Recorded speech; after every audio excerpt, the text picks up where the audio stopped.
you guys, it's Rachel here with Senza Tempo Cane Corso. So I'm out here with some of the pack. I've got Batista, I've got Nirvana here, I've got Velocity. Oh.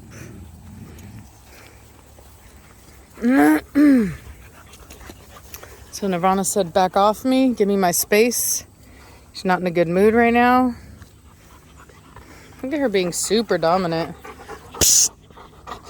Now, some people might say Nirvana's just being a bully, blah, blah, blah. But the reality of the situation is that Trinity hasn't been in the pack. And she was healing from her whole having puppies thing. And then she got a bit of like a skin thing going on. So we had to treat her for that. And so ultimately, she's been put away. And not to mention, I mean, she's just not a house dog. And so because of that, Nirvana's just communicating to her in dog language, you know, who she is and where she stands in the pack. And she's like, you can be here, but you need to understand that I'm more dominant than you. And the only way that she can communicate that is by doing a dominance display and having her accept it. Both of you, all of you, back in here now. Nirvana, come. Let's go. Good boy, Batista. Let's go now. Good girl. Come on. Trinity, now. Blondie, let's go. Come here. Good girl, Blondie. Oh, she's so pregnant. She's like done with this. Nirvana's starting to get big too. Trinity, let's go. Back over here. Come. Good girl. All right. There's Sookie in trouble. She's running around and ran into my other knee. Didn't hurt me though. Wasn't that bad, but still was annoying. So, what? Right here. Right, not that, but right here. That? It rotted and it fell. That's it? That doesn't even seem like a big tree. No, it is. It's like if it goes out there. Oh, I don't know. I mean, you're sure that? Yeah, we saw it. We literally watched it fall. Oh. You can hear it too. Oh, okay. All right. Well, Savannah says that this tree fell yesterday. That one right there. A bunch of them have fallen from right here. We need to get it cut out. Clearly, that whole fence line is... Messed up from falling. Yeah. Yeah, we just gotta get Chainsaws scare me, but maybe I need one here. Well, not you. You just need to hire somebody to cut down the tree. I mean, sometimes I don't want to just keep spending, like... Sometimes it's like, you know what? Like, do it yourself. No, I don't know why, but it's like, if I can do it myself... I just kind of feel like I don't like, it's just like, why? Like, I mean, I understand you can, but why? I just feel like if you can be self-sufficient, you should.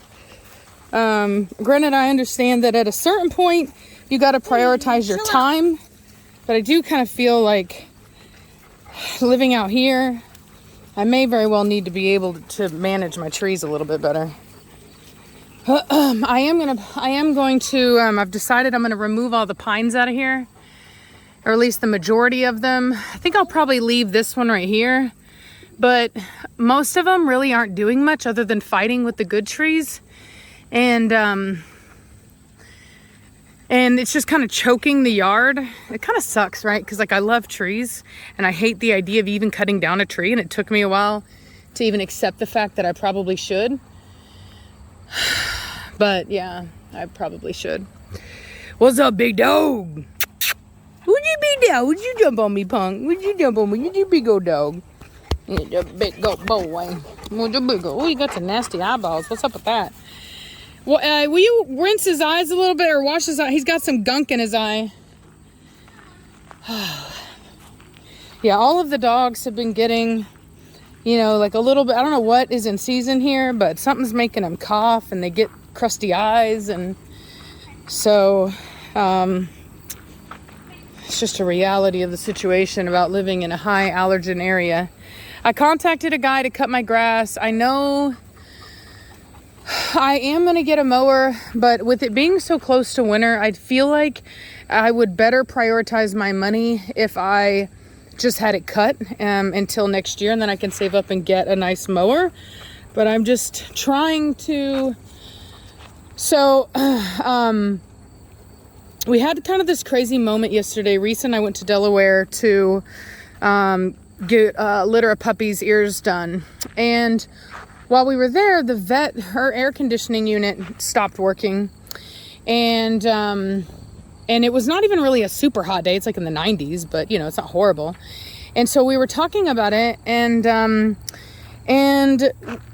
there was discussion afterwards about a local breeder who had their dogs in a building, an air conditioned building. And basically the air conditioner went out and the breeder didn't know because they weren't home, and the dogs were okay, but it was very, very, very scary. Like the dogs were they were suffering from heat exhaustion. They did not go into a full heat stroke, but they were definitely suffering from heat exhaustion. And when Reese and I heard about that, both of us just quickly kind of realized that, you know, like, if the dogs had been outside like mine are, like, you know, mine are outside, that it was the same day, and, you know, mine were outside and had as you guys know, I have fans going. And even probably without the fans, my dogs probably would have been fine, because when we first got here, it was pretty dang hot and we didn't have the fans going. And they were fine because they're in a shaded area. And it just made both of us realize that I think a lot of the old school breeders have outside setups because, we didn't know why. We just thought maybe they're just being cheap. But now, because there was another breeder many years ago, a Corso breeder, who lost his whole, I don't know if it's his whole kennel, but quite a bit of his kennel to a fire within his, I think it was started by a heat lamp. But I'm not exactly sure on that.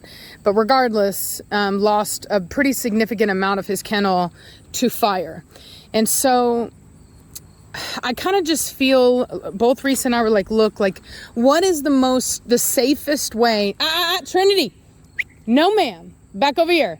What is the safest way to keep the dogs without the risk of, you know, fire or overheat or whatever, even if you're not there? You know what I mean? Because when our AC goes out, we know we're either in the house and we know and we can do something about it, or we're not in the house and we're not in any danger. But the dogs are in danger because they are in these areas when we are not there. And try as you may to have alert systems in this, like one of the biggest reasons I hadn't done an outside kennel in Texas was because I kept telling Reese, like, what happens if I'm gone and the AC goes out? It's done. Even if I knew, even if I had an alarm on my phone that let me know the temperature was too high, what am I going to do about it? You know what I mean? If I'm an hour away, what am I going to do about it? Do you see what I'm saying? And it's like, and good luck calling somebody and getting somebody to come out immediately, right? So ultimately, we were really thinking about it, and we're gonna basically create kind of like an open barn system, where the dogs will be able to be cool in the wintertime, cool in the summertime. And I'm trying to think of a way to keep them warm. And I was thinking, and maybe you guys can like help me think about this, but I was thinking of having copper running through, like basically have cement, like a cement platform that all the dogs will be on. However, I'm going to put down this, it's like a horse mat, but it's not, but it's, you know, more of like a roll that you put out. It's like an industrial strength. It's like you can sanitize it, but it's not, concrete's really bad on dogs' feet and stuff like that. You don't want them on that. So it'll be something they can be on without being, without suffering at all from being on concrete. But it's also easily sanitizable. But what I wanted to do was maybe run copper wire through it so that I could have like an in-ground heating. And I was even thinking, what if I had basically built-in dog houses that also have that copper wire running through them so that we can provide heat, and we could have it be electrical, also hooked up to solar, and we could have a backup, like a furnace one that I could come in if necessary, and I could load wood into it, and I could manually make sure to keep everything heated. So anybody who knows anything about that, please let me know. We're trying to design something that is going to be comfortable for the dogs, but but is going to be extremely safe. We want it to be foolproof. That's the plan. We don't want to ever have to risk our dogs going through something like that, because it was a very traumatic experience. We were hearing about it, and both of us were just like, heck no. And then, because we had been what's funny is we had been talking about it all day, Reese and I got a guy coming out this week, and he's gonna look, and we were gonna kind of retrofit this thing, and I was gonna basically like expand it out, completely enclose it. I was gonna insulate it, and I was gonna have an AC and heating system put in. And now we're kind of realizing that while the wintertime that may be fine, so long as there isn't, a fire with however you heat that thing, right? Because you're gonna have to heat it. But if the AC was to ever go out, and I wasn't here, and I couldn't get, you know what I mean? It would be finito, right? It would be over. And we can't take that risk. You know what I mean? At no point could I ever take the risk of losing my dogs like that. So it's just a really weird thing where you think you're doing the right thing. You think you're like, yeah, I want to give them the best. I want to do air conditioning. I want to do this and that. And then we very quickly realized, because the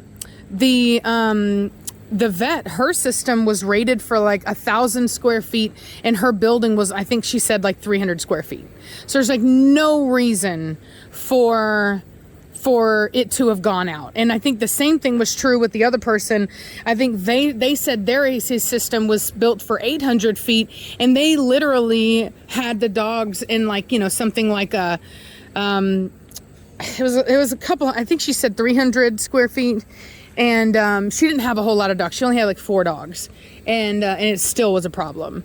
So anyway, so it was just kind of a lesson. Reese and I had been drawing stuff out and this and that, and originally I was gonna go with metal, and then I was gonna go with a wood building because somebody told me it would be too hard to heat and cool if I did a metal building, and then we were gonna do wood, and then it's like, actually no, because it's not very good for cleaning it out.